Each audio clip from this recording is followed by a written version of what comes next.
paz do Senhor a todos. Estamos dando início a mais um programa, História e Geografia Bíblica. Estamos falando agora dos Evangelhos, o ministério de Jesus, e hoje nós vamos falar da purificação do templo, quando Jesus ele entra na cidade e ele vê os cambistas e ali ele vira as mesas. Isso está em João capítulo 2, verso 13. Vamos ler então João capítulo 2, verso 13, que diz assim: E estava próxima a Páscoa dos judeus, e Jesus subiu a Jerusalém, e achou no templo os que vendiam bois e ovelhas, e pombos, e cambiadores assentados. Isso já está no 14. Agora vem o 15. E tendo feito uma azorrague, quer dizer, um chicote de cordéis, lançou todos fora do templo, também os bois e ovelhas, e espalhou o dinheiro dos cambiadores, e derrubou as mesas. Aí o 16 também, e disse aos que vendiam pombos: Tirai daqui estes, e não façais da casa de meu pai casa de venda.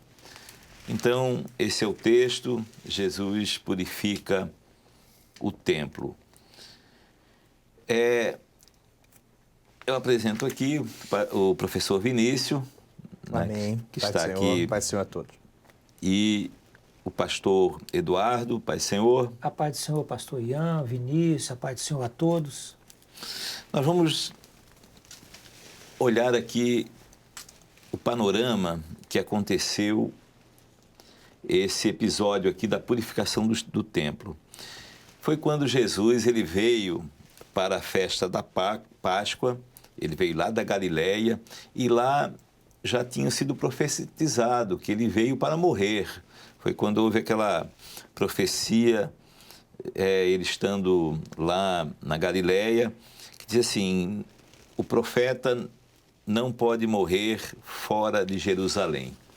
Então Jesus veio para a festa da Páscoa e sabia que ali ele não ia voltar para a Galileia.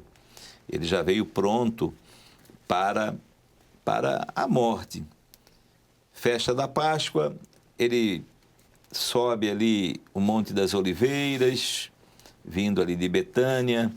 Ele manda os discípulos buscar lá aquele jumentinho para cumprir a profecia de Zacarias 9:9, que o rei entraria humilde, montado num jumentinho, em Jerusalém. E ali Jesus entra naquele jumentinho, ele passa pela porta oriental, a porta dourada, parte da multidão jogava ali os seus ramos, os seus mantos, já para abrir o caminho. As crianças cantavam hosanas, hosanas ao rei. E ele chega até o templo.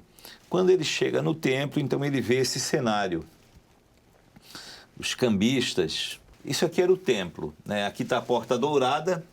Essa ponte aqui, eu fui lá recentemente e, claro, nos escombros não existe essa ponte aqui, essa estrada aqui, mas poderia ser que na época, então está ali como possível, né?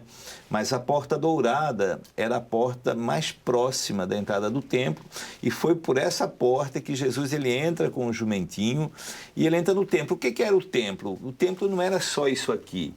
O templo era todo esse pátio, toda essa parte dentro desses muros.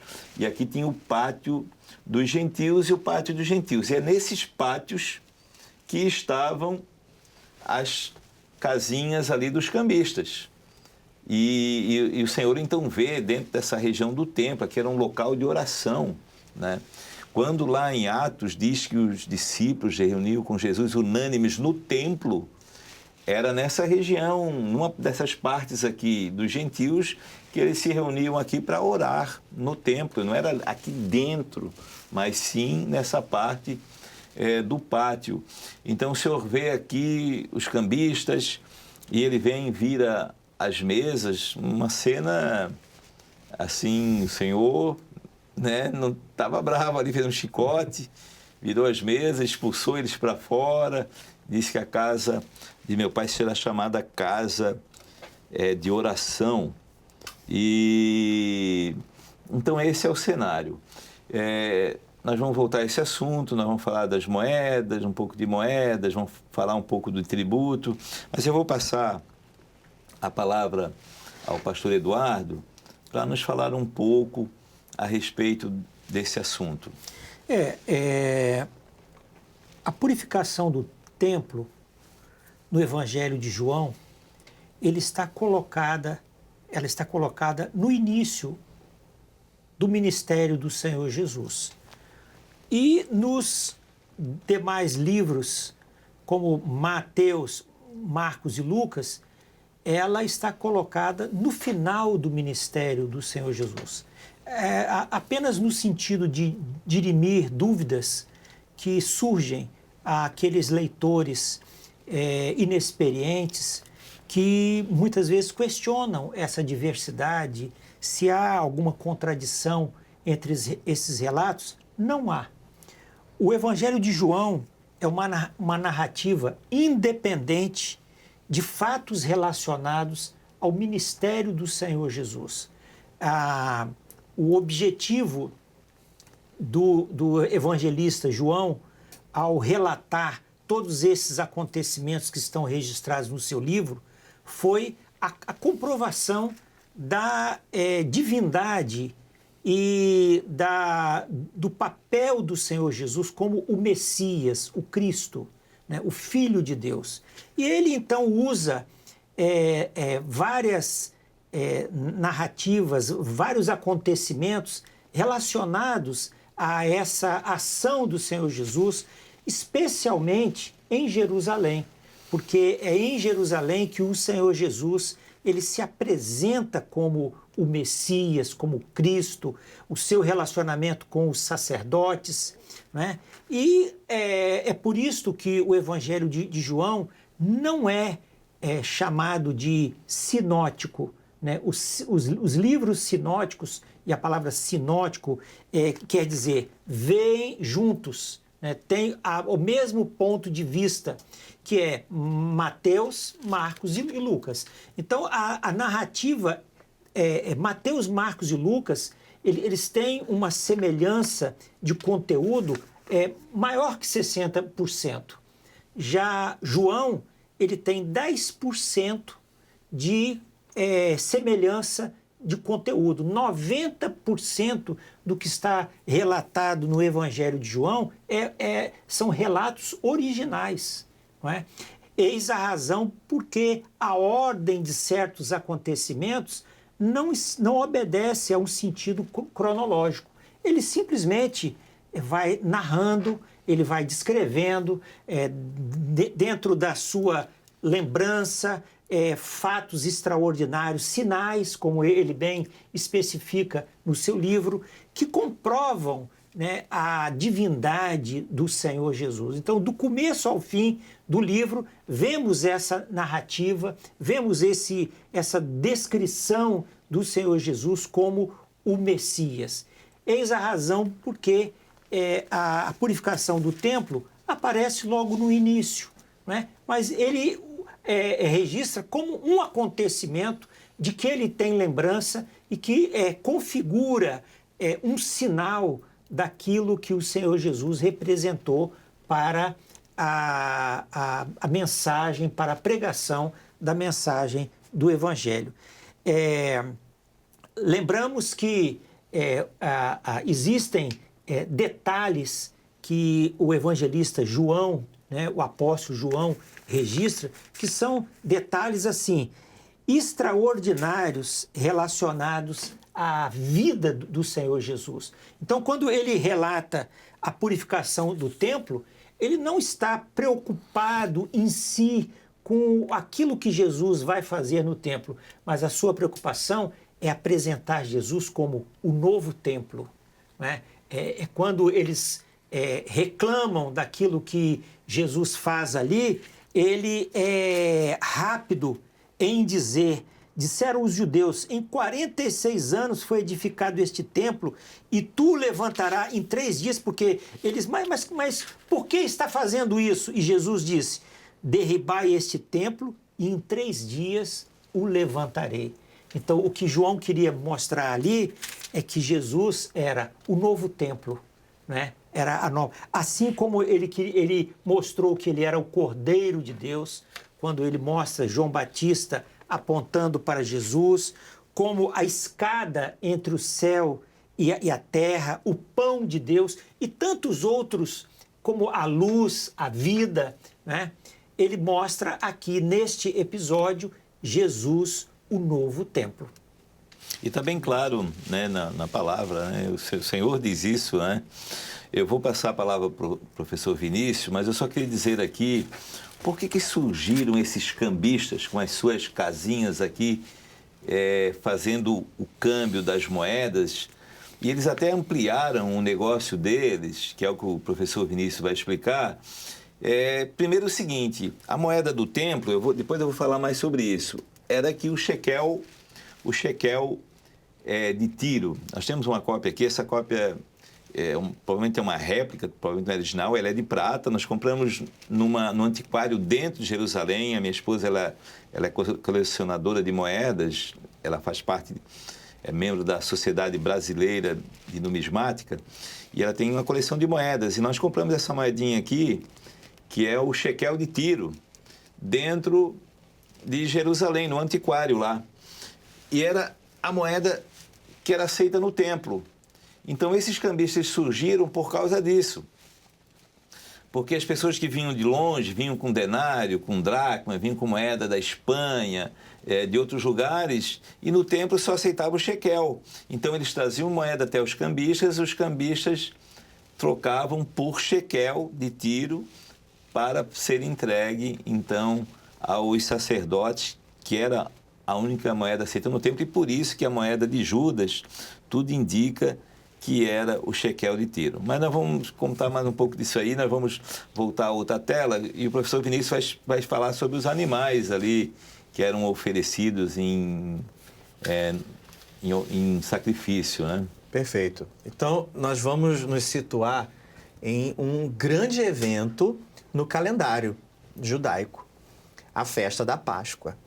Então, dentre as festas que se tinham como ordenança para serem celebradas, a Páscoa certamente muito valorizada. Portanto, em Jerusalém afluíam pessoas de diversas regiões e poderiam ser residentes nos limites de Israel, ou mesmo pessoas de outros locais, peregrinos, e que residiam em outras regiões fora de Israel, mas vinham para essa comemoração. Calcula-se que vinha de 2 a 3 milhões de pessoas. Ou seja, era uma festa, né, cheia, repleta de pessoas, né?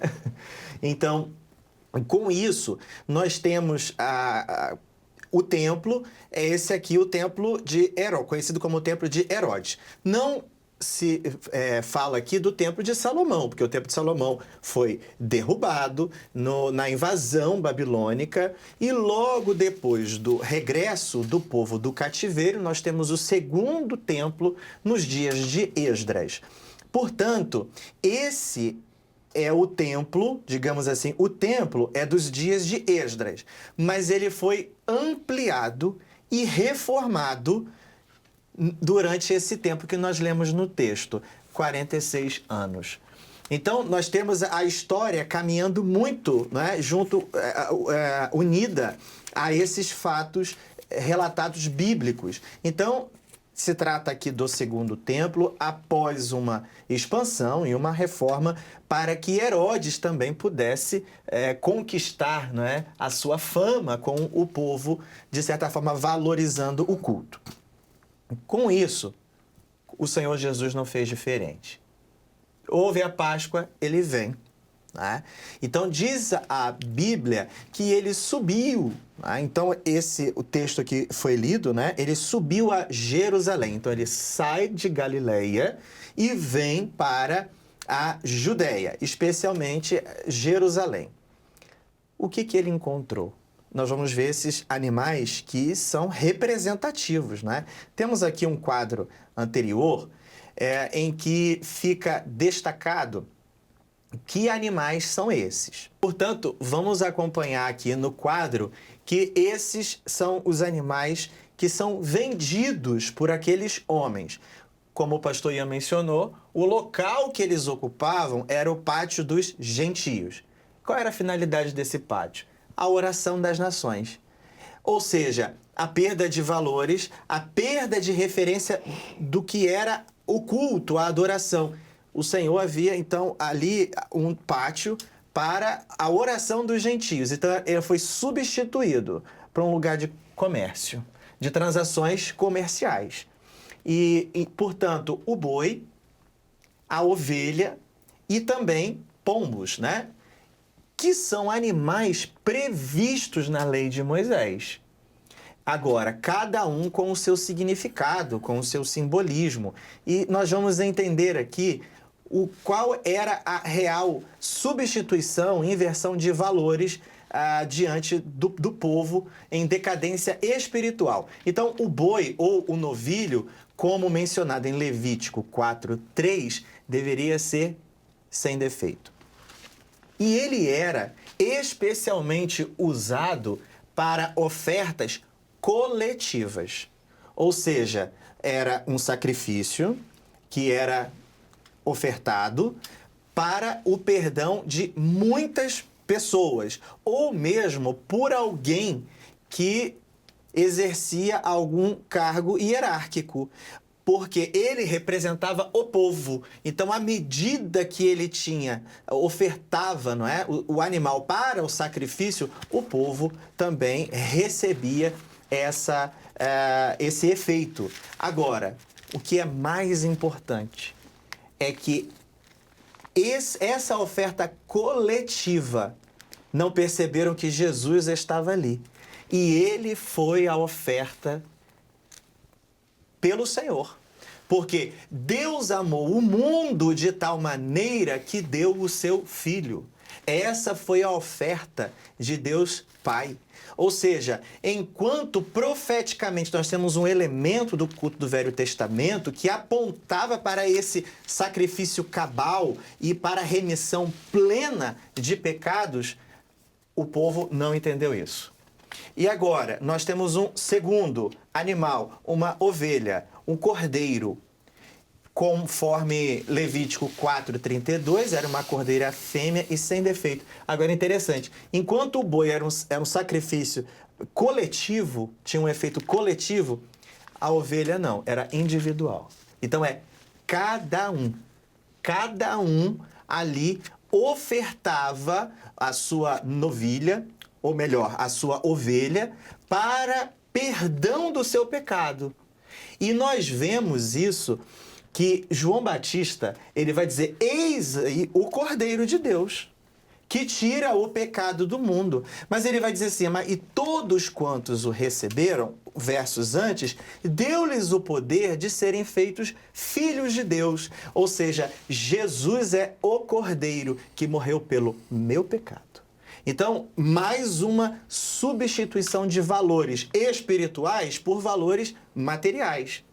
Interessante aqui o terceiro elemento, que era a pomba, também em Levítico 5, verso 7, que diz assim, se a sua mão não alcançar, ou seja, se ele não tiver condições financeiras de custear, né, uma ovelha ou um boi, ou seja, se forem mais pobres, ofertarão a pomba. Aliás, os pais de Jesus, eles oferecem essa oferta aqui, o que nos traz ao entendimento de que eram pessoas simples, né? De que eram pessoas menosquistas na sociedade. Agora, interessante, esse tipo de oferta dava direito a qualquer um. Independente da pessoa se era rico ou se era pobre, porque Deus não faz acepção de pessoas, mas Ele traz em Jesus o direito universal à salvação. Podendo pagar ou não? Não, vinde, comprai, sem dinheiro e sem preço. Essa é a oferta, não é? Que é para a salvação de qualquer pessoa que assim desejar. Então, esses aqui, não é? São aspectos importantes que nós queríamos abordar a respeito do episódio da purificação do templo. Vamos falar ainda sobre isso aqui. Vamos voltar ao assunto dos cambistas. Por que surgiram, né, os cambistas? Voltamos a dizer, eu vou ler aqui Êxodo 30, 13, que diz assim: isto dará todo aquele que passar ao arrolamento a metade de um ciclo, segundo o ciclo do santuário, a metade de um ciclo é oferta ao Senhor. Qualquer que entrar no arrolamento de 20 anos acima, dará oferta ao Senhor. Então havia uma oferta do templo, não é oferta, não é o imposto de César, aqui é a oferta do templo. Desde Êxodo era a metade de um ciclo por pessoa por ano. Aquele que fazia 20 anos acima tinha que pagar esse imposto do templo. Era uma anuidade, né? Era uma anuidade. Então eles vieram aqui para a festa da Páscoa e alguns iam aproveitar para pagar o seu imposto aqui do templo. O que os cambistas fizeram? Eles ampliaram o negócio dele. Eles vêm oferecer os animais de sacrifício, conforme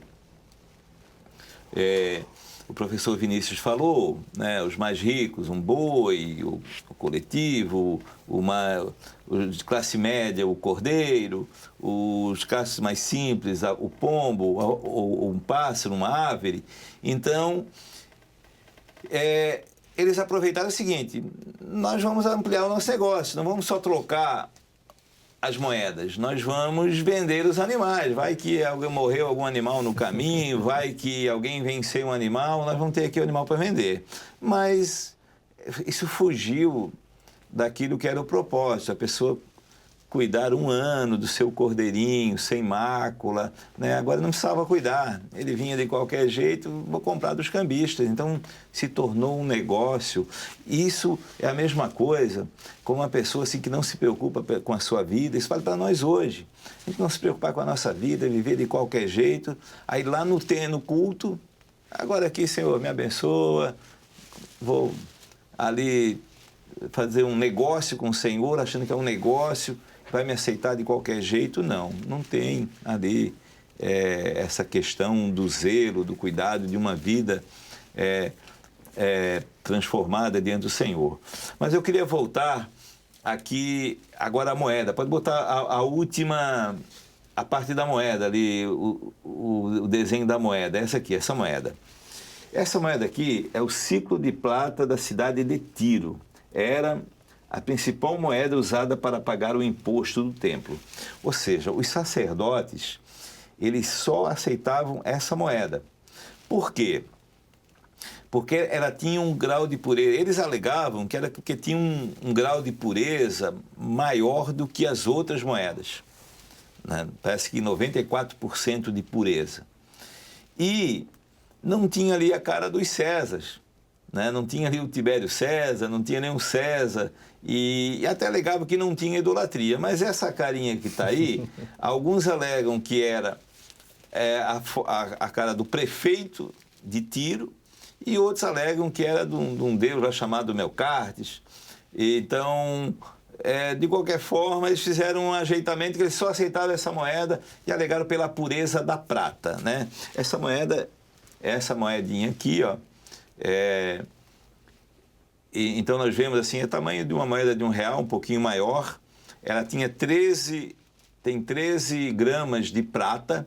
Um lado tem uma águia, o outro lado tem a carinha, né? O outro lado tem a cara desse que diz que é o prefeito de Tiro. Mas foi uma moeda, porque tinha as moedas romanas e tinha as moedas gregas aceitas em todo o Império Romano. Eu até tenho aqui a relação delas. As romanas eram o denário, o asse, né, que é aquela moeda do pardal, que é essa moeda aqui, ó, né, ela tem, esse é o asse. o quadrante e o lepton, moedas romanas. Aí a dracma, de dracma, o stater, aquela da boca do peixe, e o óbolo, moedas gregas. E essa shekel de Tiro, ela não era nem grega, nem romana. Foi um jeitinho que o Sinédrio fez, ou os governadores de Israel fizeram. Eles não podiam cunhar moeda oficialmente, então eles foram lá em Tiro e negociaram com o rei lá de Tiro para produzir essa moeda para eles. E aí eles aceitavam essa moeda no templo. Por isso que essa moeda é a moeda, as 30 moedas de Judas.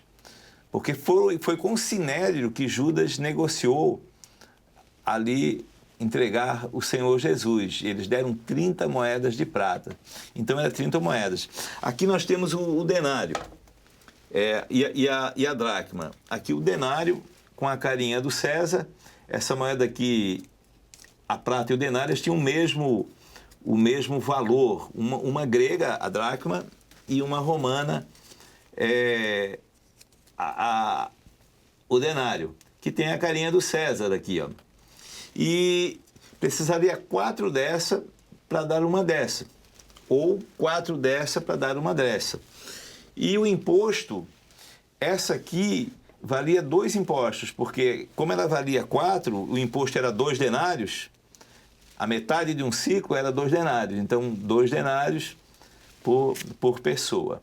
Então, a moeda do templo é essa aqui, o shekel de Tiro. E os cambistas, então, estavam ali para isso. Vinham todo tipo de moeda do reinado ou de outros países fora do reinado romano, do Império Romano, trocavam com os cambistas depois trocavam com o templo. E nós temos aqui ainda, só como curiosidade, a moeda da viúva pobre, né, o lepton, né, bem pequenininha, uma moeda praticamente sem valor, né, precisava 128 dessa para dar um denário. Então, uma moeda assim, um valor muito pequeno. E aqui eu queria passar agora a palavra para o pastor Eduardo, para finalizar, e até comentar um pouquinho dessa oferta da viúva pobre, né? Por que o Senhor valorizou tanto a oferta dela, hein, pastor? O que nos chama a atenção é que o Novo Testamento, a Bíblia como um todo, ela está recheada de exemplos de moedas, né, que foram usadas. E isso, para nós, é algo assim maravilhoso, porque nos chama a atenção da autenticidade dos registros bíblicos, né? O simples fato de mencionar que tal moeda ou tal unidade monetária foi utilizada, isso demonstra o quão verdadeiros são esses registros para a nossa alegria e satisfação.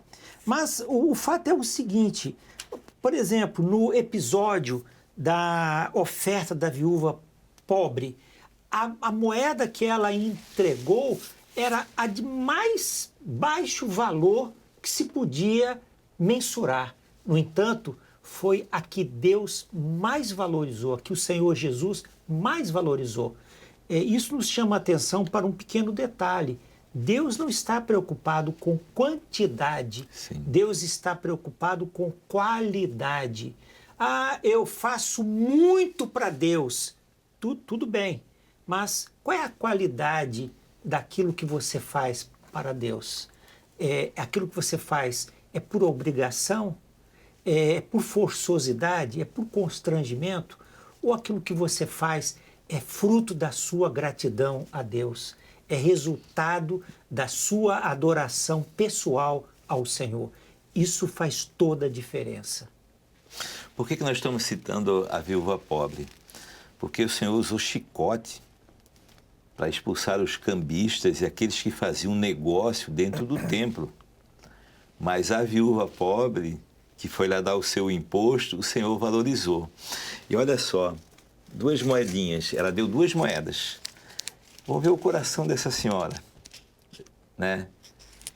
Ela sabia que era 2 denários, que era um imposto. ela pegou assim, pô, eu tenho 2 moedinhas. Eu vou dar como se fosse 2 denários. Eu vou dar o valor que o Senhor quer.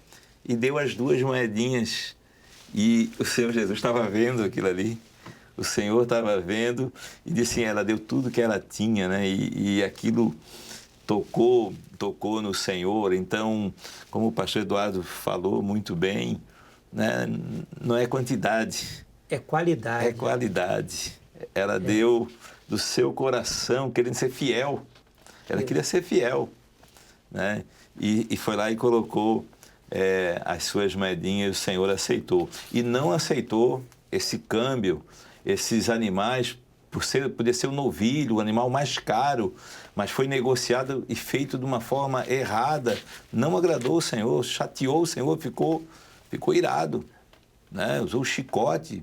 Não se agradou daquilo ali, mas se agradou de 2 moedinhas que financeiramente não tinha valor nenhum. Isso. Então, maravilhoso isso. E essa questão das moedas, nós vemos assim que a Bíblia, o Senhor Jesus sabia os valores das moedas, né? Ele sabia que lá na estalagem do Bom Samaritano era 2 dinheiros, né? E só para encerrar, eu queria destacar uma coisa. Quando a gente lê na Bíblia, quando fala em moedas, nunca antes de 650 a.C., não havia moeda. Havia, o pastor Eduardo falou ainda há pouco, havia medida de peso. Então, quando fala lá o ciclo de prata, que Abraão comprou por tantos lá o terreno lá para sepultar Sara, ele deu ali 300 ciclos de ouro, ou 600, agora estou na dúvida o valor. Aquilo ali era medidas, ou seja, tinha um peso que era o ciclo, e aí colocava em ouro, dentro de um saquinho, o mesmo peso. Então, aí somava 1, 2, 3, até o 300, se fosse esse o valor. Então, eram medidas de peso. Agora, de 650, lá na Turquia, e eu fui lá no Museu da Turquia, tem mais de 100 dessas moedinhas lá, né? Um rei chamado Creso, lá da parte, era da capital Sardes, era de Sardes. Então, ele cunhou a primeira moeda no mundo, chamada elétron, que era uma mistura de prata e ouro, e ela tinha um lado só cunhada. E depois, olha só, então isso era uma moeda local. Quando os persas, né, conquistaram aquela região, o Dário, ele lançou o dárico. O dárico, então, ele lá por volta de 550 a.C., ele tinha as 2 estampas cunhadas. E essa moeda passou a ser a primeira moeda internacional. Então, o elétron é a primeira moeda mundial, considerada mundial, e era local lá em Sardes.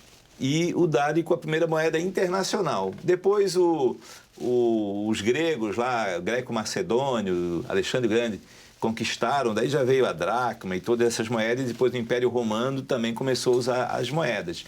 Então, quando a gente lê na Bíblia Davi, Salomão, deu tantas moedas, ali é medida de peso, não é moeda. Talvez na tradução, para facilitar a tradução, fizeram uma equiparação, mas não é o original. O original ali é medida de peso. Só de 650 para cá, antes de Cristo, é que as moedas, na verdade, foram cunhadas. Mas fica aqui nosso assunto, que foi a purificação do templo. O Senhor não quer quantidade, mas qualidade. Fica essa palavra aqui. Pai Senhor, professor Vinícius. Amém. Pai do Senhor a todos. Pai Senhor, pastor Eduardo. A paz do Senhor, pastor Ian, Vinícius, a paz do Senhor a todos. A paz do Senhor a todos.